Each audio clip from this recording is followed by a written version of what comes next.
And happy Thursday, everybody. We are live today with an updated version of Harambe Talks, talking about updates about Harambe. So there we go. I hope you guys are having a great day so far.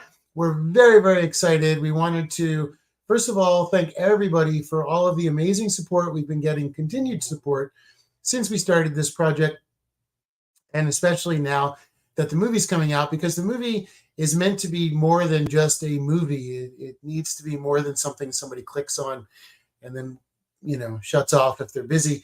It needs to be something that helps spark new conversations. So everybody that's been out there spreading the word and promoting the movie, thank you so much, because the further we can spread this conversation, the more conversations we can have, which will lead to an idea that potentially could be a solution that will help the gorillas in the wild, which is our goal. We want to remove the bars, as you see in the poster. So today I wanted to talk about something amazing that we learned about while making the movie, about how gorillas can save the world. And it's a very amazing concept, something I never really thought of. Ian Redmond, who is our gorilla expert in the movie, talks about how gorillas are gardeners of the forest. And if you're not familiar with the term, it's a great term. Actually, better than me talking about it, I'm going to share an unreleased clip right now here with you all, just with you all. And let's see, let's go ahead and put this on. And let me show you what Ian has to say about the gardeners of the forest. And hopefully the sound comes through. Many ecologically dependent other species that if you remove that one species, the ecosystem would certainly degrade, if not completely collapse. So if we think of them as like the gardeners of the forest, they're pruning the trees, they're thinning out the vegetation. And the reason that gorillas are so important, one of the reasons, is that they're very important seed dispersal agents. Think of that as a recycling of nutrients and dispersing of seeds. And what makes gorillas particularly good at seed dispersal agents is that they produce a lot of dung during the night and in the morning. And they tend to build a nest either on the ground in a clearing where there's lots of herbaceous growth that they can use as bedding material and lots of food to eat, because I like to sit in bed and eat their breakfast, and sometimes in trees. And there they fold in branches and produce a sort of a sleeping platform, like a giant bird's nest.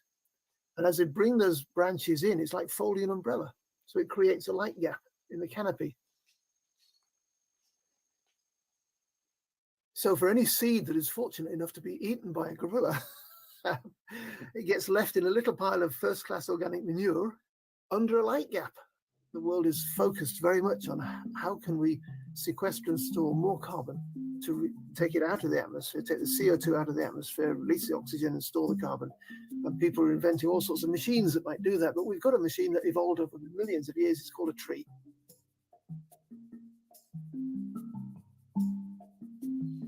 And in the tropical forests, between 75 and 96% of the tree species depend on animals to disperse their seeds. So by protecting the gorilla today, you're actually protecting the trees of tomorrow. And in terms of their memory. Okay, well, there we go. From the words of Mr. Ian Redmond himself. Now, Ian has written extensively about this, and we really wanted to share this idea because it's something that recently was proved, and I wanted to share with you. And so this ties in, we're always talking about the difficulties that conservation shares with its work. And we have to remember that there's also positivity. So here I wanted to bring up that just today I was reading that a tree planting does work, and the trees can combat climate crisis. So there's a few little areas I wanted to point out to everybody that I thought was really important. Now, they have proven recently what we were just talking about here. In order to combat the climate crisis, we need to sequester and store more CO2. Instead of having companies do it, why not have trees do it? Trees were designed to do that. And what's interesting here is they say there's 1.7 billion hectares of treeless land that could support 1.2 trillion native tree saplings without interfering with urban or cropland. So that means the equivalent size of the area is combined total of US and China. Now, what I found interesting here is tree restoration might take 50 to 100 years, but tree planting does work, and it could remove a staggering 200 billion tons of carbon. Now, the other interesting aspect I wanted to share with everybody from this article says effective restoration can be accomplished at around 30 cents a tree, totaling 300 billion for 1 trillion trees. So there we have it. Tree planting does work. And we've discovered this. Scientists have discovered this. People way smarter than myself have discovered this and shared this with us. So we need to learn from the scientists that are out there. And Ian has been supporting this and trying to explain this theory. So we have to remember, like he said, by saving a gorilla today, we're actually saving trees of tomorrow and the forests of tomorrow. So by having gorillas inside of zoos, this is where the captivity comes in, and this is where the movie comes in. By having gorillas in zoos, no matter, we can debate or not debate over what's happening to them, but one thing we cannot debate is the fact that they're not in their environment, they're not doing their job of gardeners of the forest, they're not working as seed dispersal agents, they're not regenerating the growth of forests, which are essential to our land. Now, we always talk about climate change. Now, people don't like to talk about climate change. It's a very political, very divided topic. But here's one thing about climate change that everyone agrees on is it's happening. Right? One side says it's natural, don't worry about it. The other side, businesses have nothing to do with it. That's what one side says.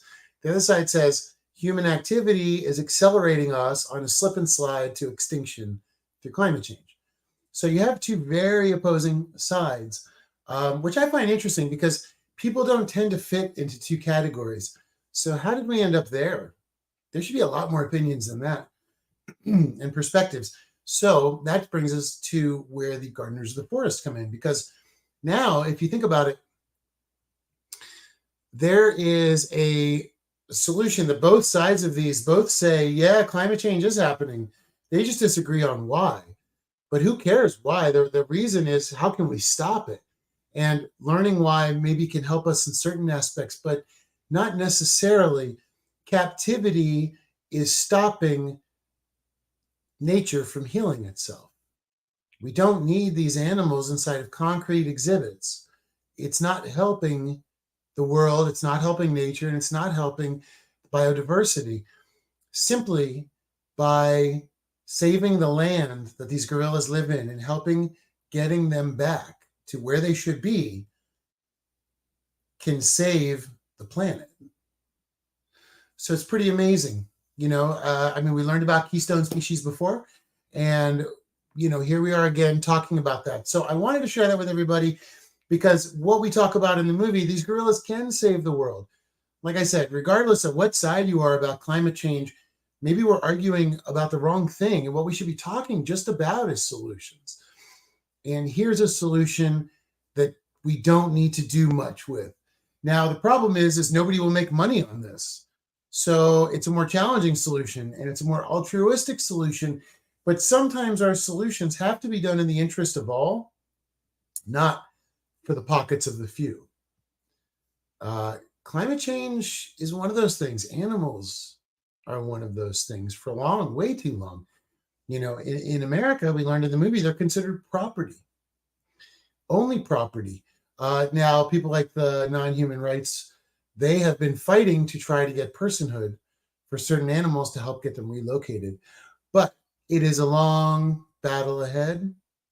And maybe, this is the phase we're in our development, where we stop utilizing animals. Now that we've kind of invented everything, we can print 3D things. We're really way ahead of where we were before. So anyway, just something to consider. But just think about this one fact, captivity keeps gorillas from being where they should. Now, there are other human activities that create problems in the wild, and those have to be addressed. So, we've talked to a lot of pro-zoo and a lot of anti-zoo people since the movies come out, which, by the way, we're so excited. Everything has come out. We got a wonderful review. We've been having amazing discussions online and offline with a lot of people on, like I said, both sides of the issue. And the big thing is we have to talk about the animals, not the issues, the animals, because their welfare really is the issue. And maybe their rights is the issue. And that is the big debate that we have running right now. Animal welfare versus animal rights. What do we do? Like I said, perhaps this is the time, where we grow as a society and no longer need to have animals on display. It hasn't been that long that we've had public zoos.